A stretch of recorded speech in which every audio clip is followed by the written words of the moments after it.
സൂത്രൻ. സൂത്ര, ഏതോ ഒരു കരടി ഈ അപ്പൂപ്പനെ അടിച്ചു വീഴ്ത്തിയെന്ന്.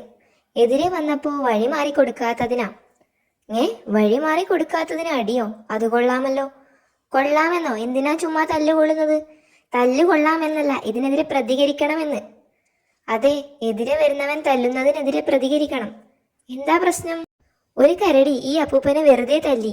ഒരു കരടിയല്ല, ഏതോ ഒരു കരടി. കൊണ്ടാൻ എന്നാ കരടിയുടെ പേര്. ഈ പ്രശ്നത്തിനെതിരെ നമ്മൾ പ്രതികരിച്ചേ തീരൂ. അതെ, പ്രതികരിച്ചാൽ പ്രശ്നം തീരും. ഒരു മീറ്റിംഗ് സംഘടിപ്പിക്കാം. അനീതിക്കെതിരെ ശബ്ദമുയർത്തണം. എങ്കിൽ നല്ല ശബ്ദമുള്ളവരെ മീറ്റിങ്ങിന് വിളിക്കാം.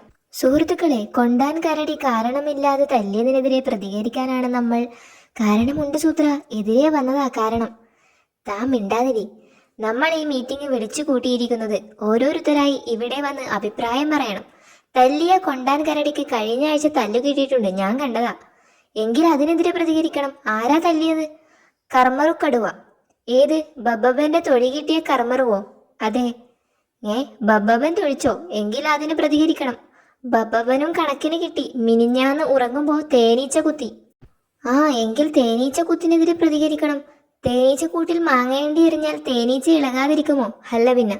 ഓഹോ, എങ്കിൽ മാങ്ങേണ്ടി എറിനെതിരെ പ്രതികരിക്കണം. ആരാ എറിഞ്ഞത്? ഈ അപ്പൂപ്പനാ. ആഹാ, എങ്കിൽ പ്രതികരിക്കടാ വേഗം. ഇതിനെതിരെ പ്രതികരിക്കണോ സൂത്ര?